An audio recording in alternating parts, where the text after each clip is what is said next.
Hey everyone, this is Mark Petrick. And Herb Coleman. And we are the Tech Wranglers. Yay. Today we are going to talk to you about Apple Classroom. I love, see, I wasn't going to say it. I'm not going to say it. This is Apple Classroom, not Google Classroom. Herb owes me $5 every time he says the word Google Classroom. I'm not going to say it. Two different things. Definitely. So, couple prerequisites with Apple Classroom. Number one, it only runs...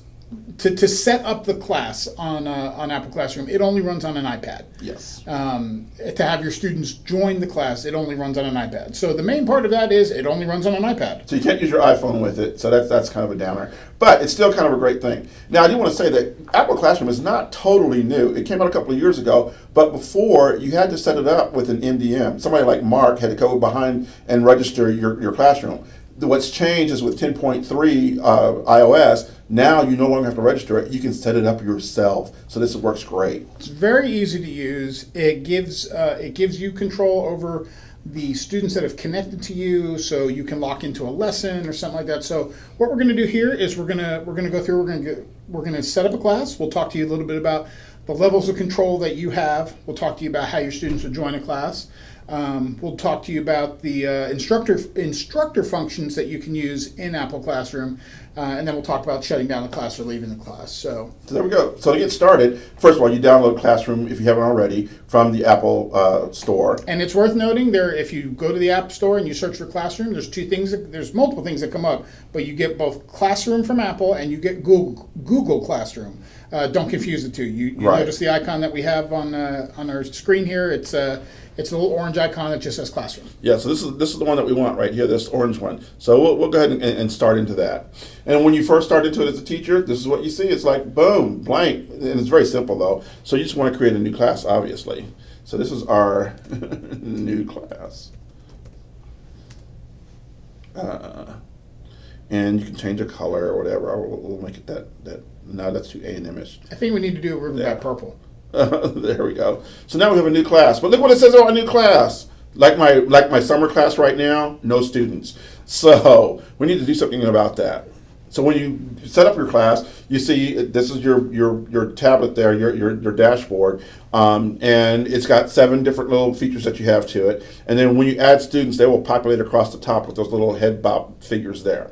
So the first thing you have to do is you want to add a student. And the way you add a student is you click on the add, and then this number pops up. So what needs to happen is then now the students, first of all, have to download Classroom onto their iPads. And then they will come and they will join your class using this number. And that's what we're going to show you next. It's worth noting that while it does stay on the screen while you're adding students, if you get students that come in after the fact or whatever, you can always click add again. It'll pop up either a new number or the same number of students will be able to join that particular class again. Right now, we're going to pause this video, and we're going to hook into the other iPad so we can show you what that looks like. All right, so as you can see, we're now hooked up to one of our other iPads, and we'll say this is a student iPad. We've already downloaded the Classroom application. Now, what I want to do here is show you a couple things. I want to show you what happens when you actually try and launch Classroom. So if you launch Classroom, you're going to see that the very first time. It's a little welcome screen.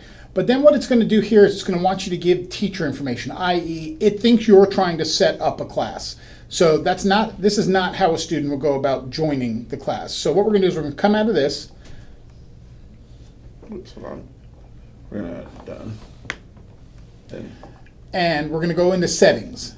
And what you'll see here under settings is about the 4th thing down under Bluetooth is Classroom. So when you click Classroom, you see a few different options here, whether or not it wants to join the class automatically, and then it says add new class. One thing worth noting here, we happen to name our class new class. That it's not that it's saying add the class new class, it always just says add new class. What will happen is when we click add new class, it's going to turn around and ask for the code that we got on the other iPad. So if we go ahead and enter the code of 0821, and we click add, what will happen now is we're part of this class, and you will see, we're going to switch back over to the other iPad here so you can see what happens on the teacher side.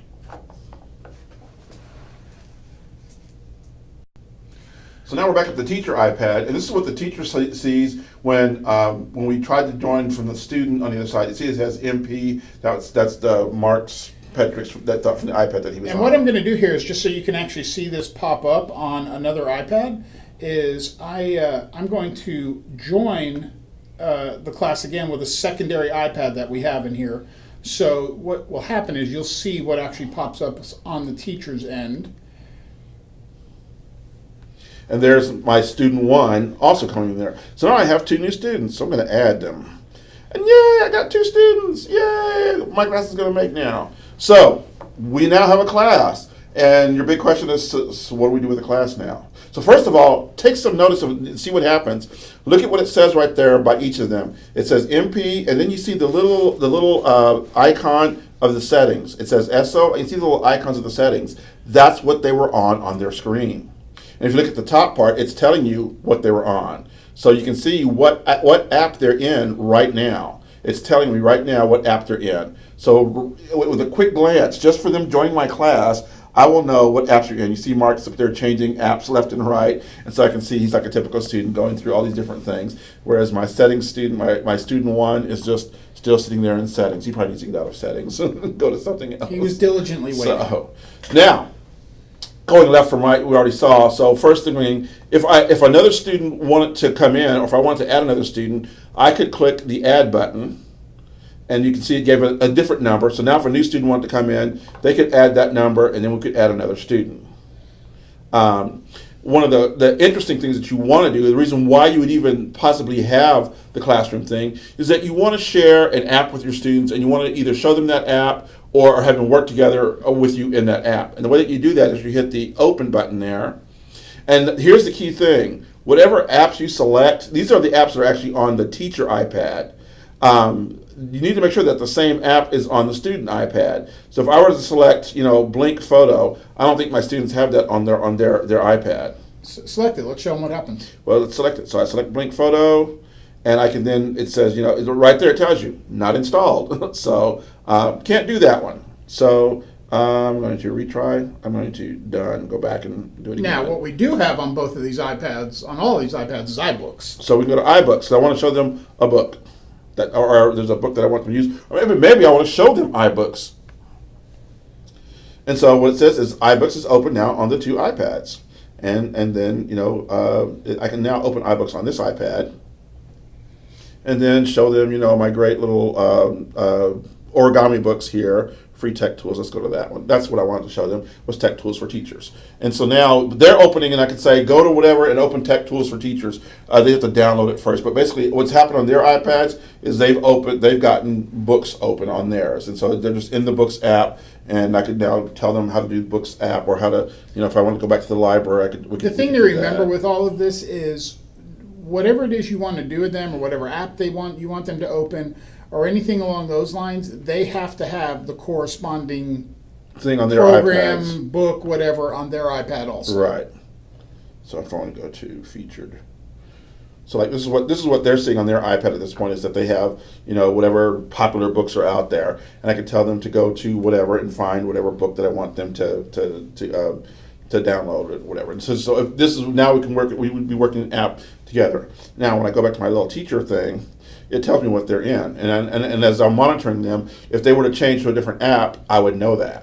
Now you can also look at what the student's doing on an iPad. So we'll press on mine now, and if you actually go there to view screen, so you can see now what I'm doing on my iPad as I do things. So if I was to go to the App Store now, you'll see exactly what it is that I'm doing on my iPad.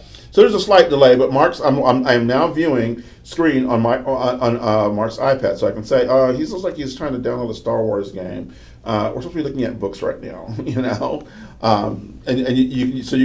get that closer look for that if you need to. Now, one of the other things that you can do here is you can, once you've decided you want a student to open a particular app, iBooks, whatever it is, you can lock them into that app simply by, that locked the iPads. Oh, whoops. Sorry. wrong one. What should have happened is when I joined it, I should have said lock after opening. Right. So what happens when you do that is the student is locked into that particular app that you've opened, and they can't, no matter what they do, they can't get out of that. Yeah. It's a good way to keep focus on what you're trying to teach, or what you're trying to explain, or what you want them to do. And that's always the better thing to do is to whenever you share the app, lock after opening, so that way they stay in there. And then the other thing that I've just done is I've locked their iPads at this point, so they can't do anything while I'm sitting here talking or lecturing or whatever. And I can unlock, and now they're unlocked, and now they can go back to doing what they were doing or whatever it is I want them to do on their iPad. So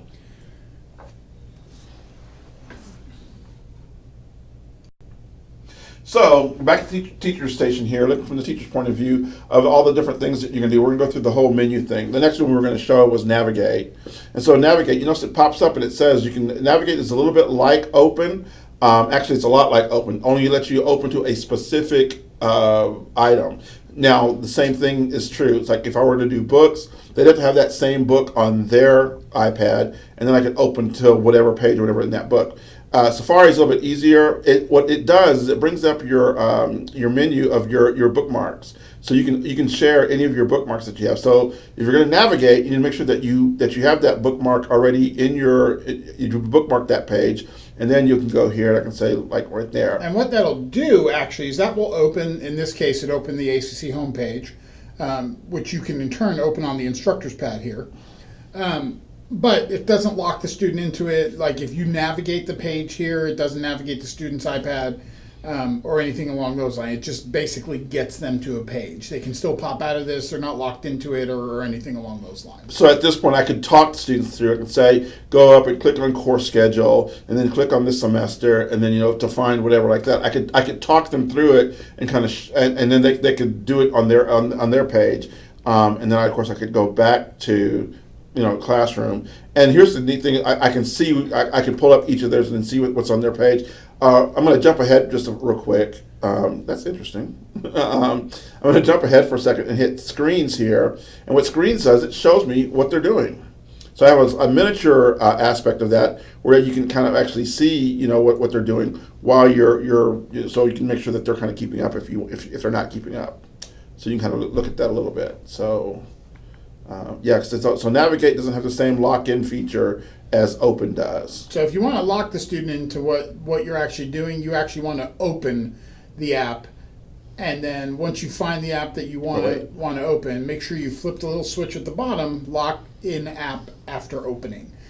And then what it does now is on both of the student iPads, it opens Safari if it's not already open. And then it locks them into that. So if they hit the button to try and get out, or they can move tabs, they can add tabs and stuff like that, but they can't actually get out of Safari at this point. Yes. Until you unlock the iPad. And you'll notice at the top of the classroom screen there, you can just hit unlock, and that unlocks the app from the iPads, and the students are free to roam about the iPad at that point. Yep. So now they're free to go ahead and do that. Now the lock feature also does a neat thing that if you need to talk to the students and you want their attention, now if I hit lock, it locks their iPads, and they just have a nice little lock sitting on their screen, and they can't do anything until I decide to unlock it. And so now I can talk to them and I can say, here's the thing that you want to think about when you're going through, make sure that you're being safe online, all this other wonderful stuff that you're talking to them about. And then when you're ready for them to begin work, you can say, okay, begin work. And they are unlocked. And you're going to see in just a second what their screens are as they unlock their screens there. And there they are. Boom. So they're back in action now. So we've gone through the open, which you can open and lock to kind of to keep them on the same app, but you need to make sure they have the same app that you have. And then navigate, you can open up to a specific page in a book or to a specific web page, but they must have that book on their iPad, or they can get to that web page, but after they get there, you don't control it. And then lock, you can then unlock it to let them roam after that, or you could lock to kind of blink their screens. Mute is self-explanatory. You can mute. Basically quiets the sound from an Yes. iPad. And the student, when that is locked, they can still control the volume and turn it back up because it's not locked into being muted. Right, but so if a student's being too loud, you can kind of do that, and that's the neat thing about it is that I think you can actually select somebody, and you can just use those things just for that student. So you can say, okay, I want to do this with that student, whatever like that. The one feature that we have on here that's kind of interesting, if you have an Apple TV hooked up in your classroom to the projector, you can hit AirPlay, and I could AirPlay student one's image to the Apple TV by hitting AirPlay. And so that's the kind of neat thing that would let you do that if you wanted to do that. Now, of course, if my teacher tablet is already hooked up to a projector or whatever like that, I can just also do. I can also look at their screen. View screen, and the same thing. I can still show their screen that way as well. So if I was already projecting my screen up there, now I'm projecting student one's screen up there. So interestingly enough, you can project a student screen up there through the tablet, but I have not found a way, Dr. Coleman hasn't found a way, that we could actually open something on the instructor's iPad and project it to all the student iPads, so it was all displaying on their iPads. You can open apps and lock them into apps and stuff like that, but you can't basically mirror your screen to theirs. Which I was hoping that you'd be able to do, because that's one of the things that. So basically, you can't demo for students by running it on your iPad without. Instead, you'd want to just lock their iPads down, demo it on this big screen, let them see it, and then open their iPads and let them go to it. And you can share whatever web page if you need to go to that particular web page. So the last button across the top there is Group. Group is really handy if you have 20, 30 students and you need to break them up into separate groups for whatever. Maybe they're working on a project or something like that. You can make a group and you can put selected students into that group, which gives you that level of control for that one particular group of iPads. Not really worth doing it much with when you have two. With two of them. Yeah, and the neat thing about that is that so when you do have groups, you can then assign things. You can open up something just for that group. You can navigate something just for that group. You can lock just that group if you need to when you're working with a larger class. So now your class is all done. You've reached the end of the semester, or whatever it is. You don't need this anymore. So what you want, you're done. You don't need it. So you're going to go ahead and you're going to end the class at this point. So in the upper left-hand corner, you'll hit End Class, and it takes you back out to the main screen where you can add more classes. Now, if you hit that little I in the circle, what that will let you do is actually delete the class from the iPad, and then that class is gone. The students won't be able to join. Go ahead. Right. Sorry, we can bring it back. Well, before we do that, there's also some other options that you had there that we didn't look at before, and I saw them when they came up. But if you notice that when where does it come up there? Well, I think it was ahead of the screens. There were some things that came up that had the cut and the kind of stuff at the bottom, but I guess we'll look at that next time. So the other thing is that the student can take themselves out of the class too. And did you want to talk about that? We can show you how to do that, but what we'll do here is we'll pause the video here. Actually, I don't need to do that. I can take myself out of the class if you mirror one of my student screens. I'm going to mirror the student one screen. All right. So if I want to take myself out of this class now, so this is mirroring the student one screen. I can pop out of there. I can come into Settings, go over to Classroom, and when I hit the I button right there in the corner, you'll see the new class. If I say remove this class, that's it. They're gone. I lost my student. And I'm out of there. The student's gone. When the instructor goes back, you'll see that they are now just down to the one student. And since I don't want to have just one student is not a class, I am deleting the class in completeness. And that's it. At that point, it's done. And on the other iPad that we had, that other student that we just got rid of, even though you have deleted the class, it still shows up in that in those classroom settings. So you just have to, the same way we just removed the first student, you will go through from the class. You would go through on the other iPad and remove it that way. So this is a really, really brief overview of the various things that Classroom can do.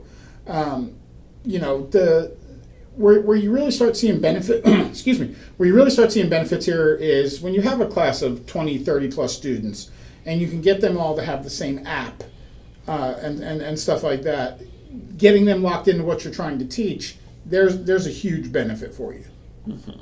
Now, I'll tell you the real beautiful thing this. If you are a family person and you have a little person in your house who happens to have an iPad, guess what you can do? You can create a new class. And you can have your wonderful person in your family join your, you have to remove that one first. I get the code.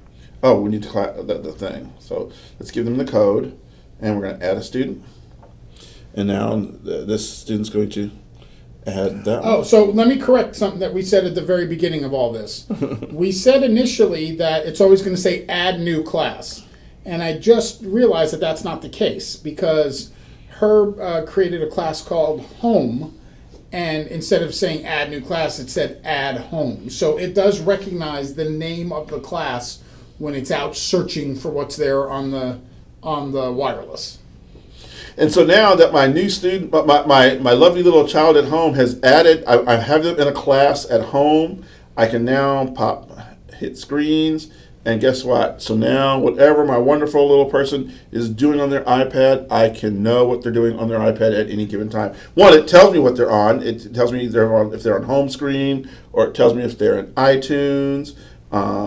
It doesn't necessarily, I can then, if I need to, I can actually, I can go there and I can actually view screen and see what they're doing in iTunes. But if you just want to do a quick check for it, just having this set up, you can always see what they're kind of doing. So if they're supposed to be doing their homework and they're not, you will know. You can think of it as a very simplistic and very free device manager Yes. for home use. So for home use, you can monitor what your kids are doing on their iPads, so kind of things. Now, I don't want to get in any trouble. Don't do this to your spouse, because you want to maintain that relationship. And I would also, obviously, with my students, with my kids, even at home on this, they would know this is set up. And so it's like, yes, I can check your iPad at any time to know what you're doing. So just behave. And if you are using this in the classroom and students are connecting with their personal iPads to your class, make sure they understand that you as the instructor will be able to see whatever it is they have installed on there, or anything along those lines. So just make sure that they understand, and that they are giving you control of their device while they're in class with you. So now when you're miles and miles away, I don't know if you can see it or not. I don't know. We've never tried that. We've never tried that from different locations. So Yeah, to see if maybe we'll do an addendum to this video when I'm back in my office, and we'll see if that actually works. Spread out over distances like that. Right. I doubt it would. It doesn't seem like it should, but also it's not required to do Wi-Fi with Well, in the same theory, it Wi-Fi. shouldn't work because Yeah. it's not on the same wireless network. Yeah, but I don't think it's required to be on the same wireless network. I don't know. Yeah. It's something we didn't look into. We didn't look into how it connects. It's something we'll have to try. We'll add in a little addendum to the end of this once we tried it, and we'll let you guys know. But for right now, that's Apple Classroom, and I think it's a nice little tool to be able to use if you have classroom iPads or students with bringing their iPads to your class. It's a good way to help instruct and to help guide them through the things that you want them to do, and to be able to check on them and to provide the assistance that you need. And while if you have students in your class that don't have an iPad, point out to you that the library at every campus does check out iPads to students on a 2-week basis, just like a book. They can take it home. They can bring it to class with them. Whatever they need to do. That being said, we don't have classroom sets to check out in the library to students, but an individual student can come in and check out an iPad for a 2-week period. Might be something good to put in for a new initiative for next year. If you want to get classroom sets, first of all, they've got new iPads that are relatively inexpensive, less than $300 each. And so maybe your department can put in a new initiative to get yourself a classroom set. Or you might petition, the technology community to get one for the campus. So this is going to kind of bring to close another episode of the Tech Wranglers. It was a single one on a single app. If, as always, if you have any questions, comments, you are welcome to email me, Mark Petrick, that's MPETRICK, at austincc.edu. Or me, Herb Coleman, that's HColeman at austincc.edu. Thanks for watching, and we hope to see you again soon. All right. So you just thought that was the end. We got a little bit more for you. Quick little addendum here to this. We did check a couple of things, and first off, the iPads have to be on the same wireless network in order to see the classes. So Being on another, you could technically, I guess, maybe be on another campus as long as you're on the same wireless network. I don't know. I wouldn't try it, but and I wouldn't recommend it. You need to be in the same general area. And it's also worth noting that right now we have 2 iPads that we both set up as instructor iPads, and they're both sitting at add students to this class right now. So you can see in the list right here that there's 2 classes that have invitations, Boo Boo and Home. Now, if I stop one of these from accepting a student to the class, you'll see it disappears. so now you can't go home. Right. And same thing with the other one. If I cancel, it also disappears from the list. So basically, when it says classes up there, those are the classes that are currently on and in the add mode for you to be able to find them, so you can add to them. You can set it up so that you join some classes automatically, and that's, I think, after you've already joined them at some time before, it would let you do that. So. And the other thing to point out is if you're not on the same wireless network as the instructor's iPad, that classroom option, it just doesn't even show up under Bluetooth. It completely disappears. So that's just a couple of things we wanted to point out that we realized after we finished shooting the first video. So we said we'd come back with an addendum, and there it is. There it is. So once again, this has been Herb Coleman and Mark Petrick. Happy trails.